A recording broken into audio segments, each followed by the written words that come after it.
Hi everybody, it's Mrs. Murphy from the Upton Town Library, and for today's preschool storytime craft tutorial we're going to learn how to make these cute stamped flowers. They take something you may or may not have around the house, so these are corks. If you don't have corks like this, I'm happy to give you some for the craft. Just contact me here at the library and we can put some on the no contact pickup table for you.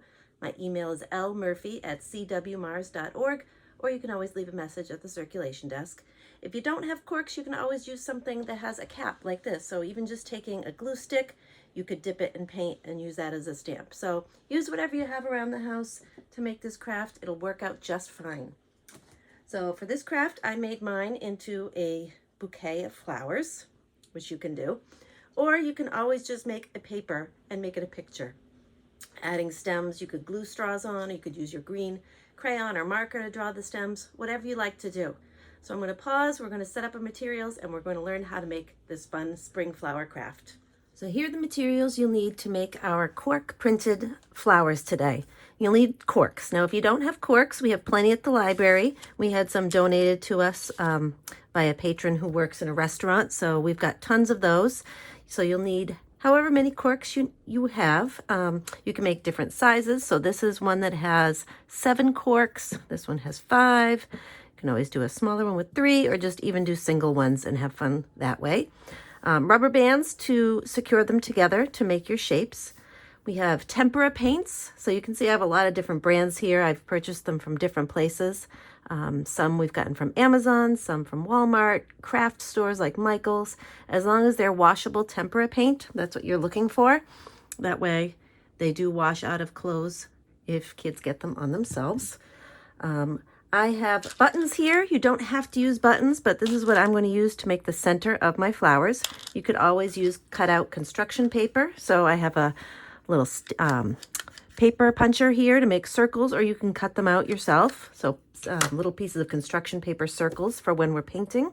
You could always do this project with things like Q-tips. I'm a strong believer in just using whatever you have around the house. So if you don't have corks, you can always ask us, or just find something different to make the impressions with. Maybe even an old cap from something would work well.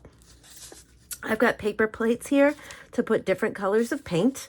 If you have something else you like to use, that's fine. I like to use things that are disposable.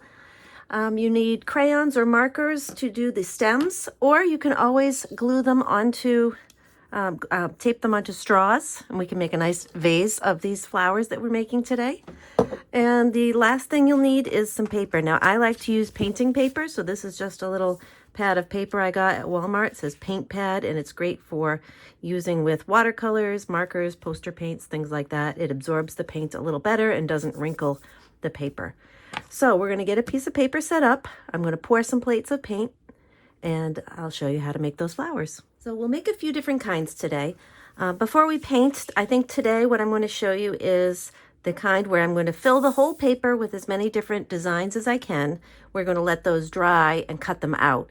If you choose to do this as just a paper project for your kids, you'll want to do a row of flowers and leave room for the stems underneath. Or you could have them draw stems first. It really doesn't matter. So for today, we're going to make a yellow flower. This one is, I put blue, royal blue and white together. So we're going to mix those together, make a lighter color. And I just mixed some purple and orange together just to make some different colors. So I think the first one we'll do is just the smaller one. So I'm going to use this side. This is the side of the corks that has where the corkscrew went. So I want the nice flat side, and I want to make sure my corks are all pretty much the same height. Okay, so I'm going to spread the paint out with my corks. Get those like that. Maybe tap some of it off so it leaves a nice mark on the paper. And then press. Press again if it's not enough. Okay, so, and it doesn't have to be perfect, so we'll make a few of these.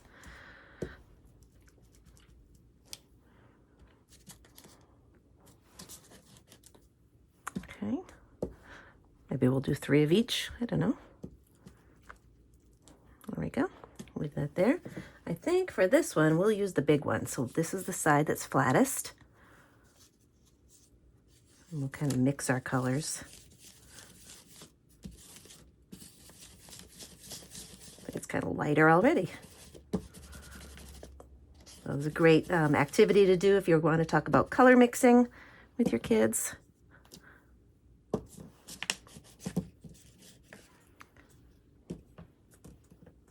This really doesn't take a lot of paint. Okay, press that again. Okay, and this one we'll do the 5 different corks. This will kind of be a marbly kind. A little crazy, that's okay. And then you're going to want to let this dry for quite a while before you cut them out.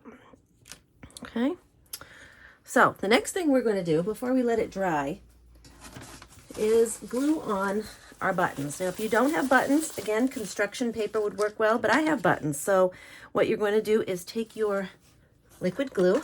So again, if you have a craft kit like this at home, it's a great thing to just have on hand to do arts and crafts with your kids. I always have things like scissors, glue, glue sticks, rulers, watercolor paints, crayons.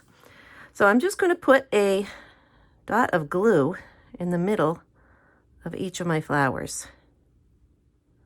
And this is where I'm going to glue a button. Now, if you don't have a button jar at home, you can always pick up buttons at the craft store. That's where I got all of these. But I know at my home, I have a jar, an old tin full of old antique buttons and things that maybe I didn't use from clothing. So that's a great thing to have on hand too. And then I'm just going to glue those buttons on.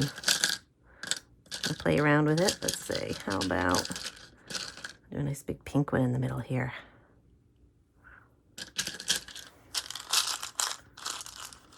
It's good fine motor skills for your kids, handling the buttons, picking them out and placing them. Let's see, let's do a nice bright one in the middle here. Maybe a yellow one. Let's see, how about a white one? The center.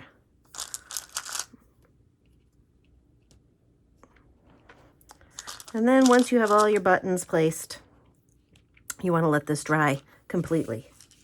All right, so we'll check back once it's dry and we'll talk about cutting them out. Once your flowers are completely dry, you want to cut them. So this one's almost dry. Well, we're gonna go for it anyway. So I have a variety of scissors here that you can use with your kids. They are different. So these are blunt tip. They're a little safer if your kids are new to cutting. These have more of a sharper tip, and they do make ones even sharper than this. And these are lefty scissors. So I always remind people to use scissors that are best for your kids depending on their hand dominance. If you know your kids are a lefty, there are lefty scissors that they sell at the store, so go for them. The blades are put on there differently, and your kids will notice a difference when cutting. So always 3 fingers in if they're little kids' fingers. Mine kind of barely fit there, and you want your thumb in the thumb hole, pinky support. And then you want to cut slowly around your flower. See, that's my one wet petal there, so I'm going to be careful. And just have your kids cut right off the edge of the flower, getting as close as they can.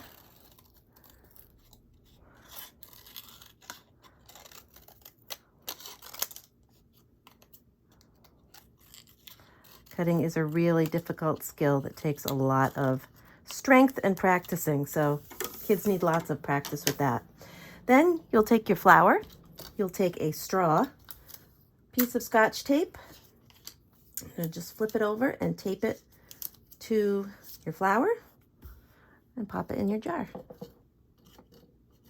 And you've got a nice little spring bouquet for your flowers. Or you can do a picture format just on a 8.5 by 11 piece of paper. Happy spring!